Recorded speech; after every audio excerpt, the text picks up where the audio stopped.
I believe we're on to the Boston Celtics.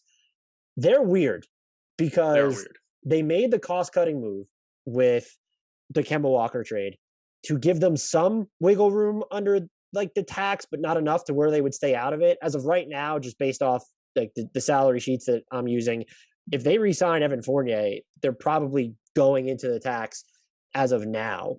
They have barely over $10 million in tax room entering the offseason. I think you need Evan Fournier back because you've now traded one of your shot creators, even though he was injured, for another big in Horford.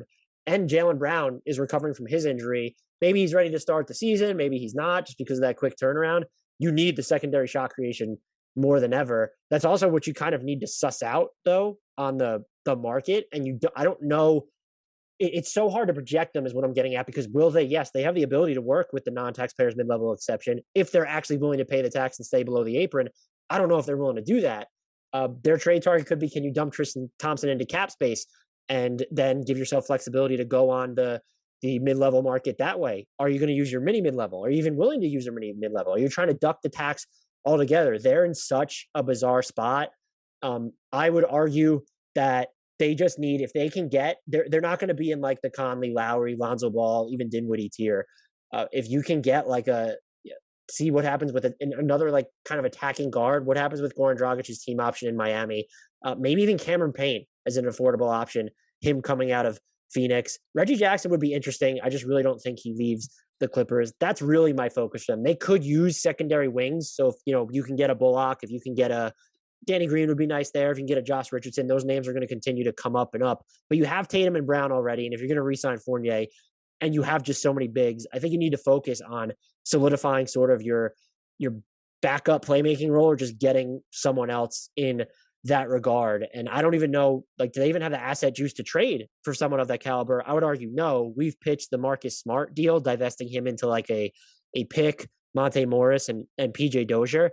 I don't know that they'll go that route, just because Marcus Smart is such a cultural touchstone for them.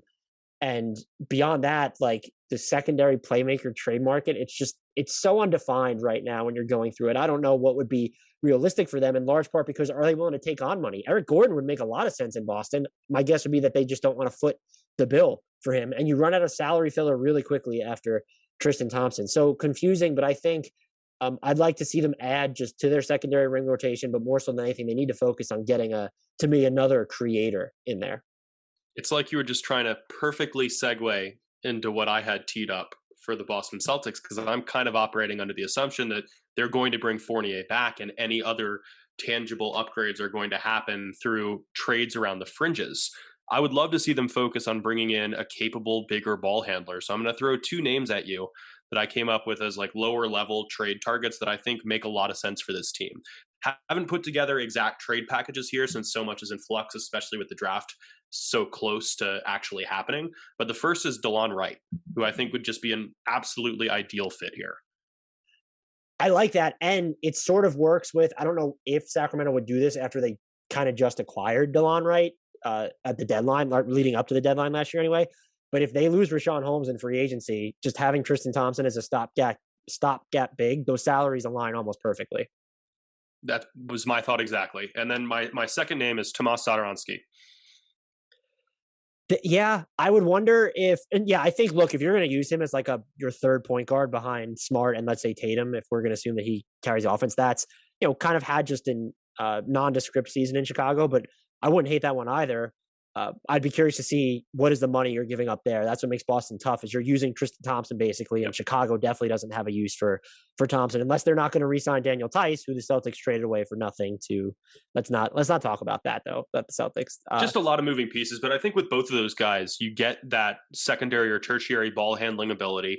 They can run bench lineups, and they're big enough to be switchable on wing defense and kind of alleviate some of the pressure that Brown and Tatum have on them, because those guys have to do so much for this Boston team the way that it's currently constructed. Can I throw a trade target at you for them? I'm curious to see what your reaction is. Let's do it. Collin Sexton. Yeah, that's such a tier up.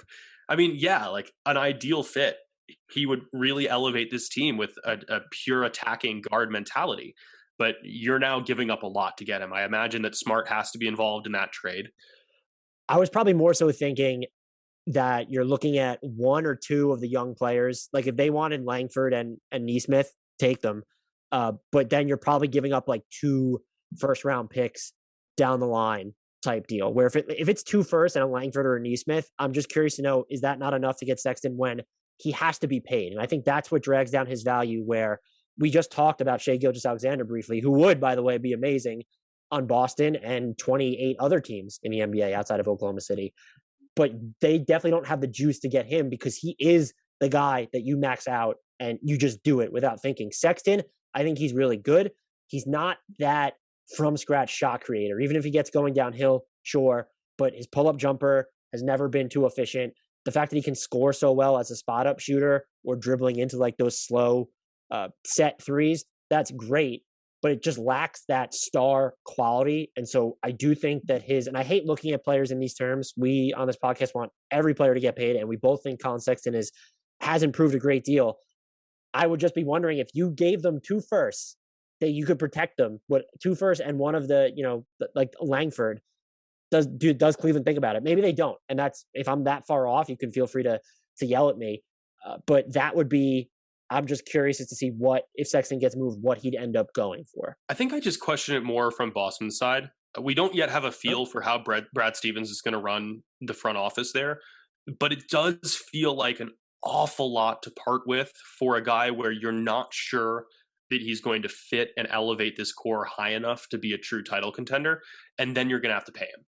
And with the extensions that Tatum and Brown have already signed, that's a lot of money to commit to a core that you're not sure about as your first move as a general manager.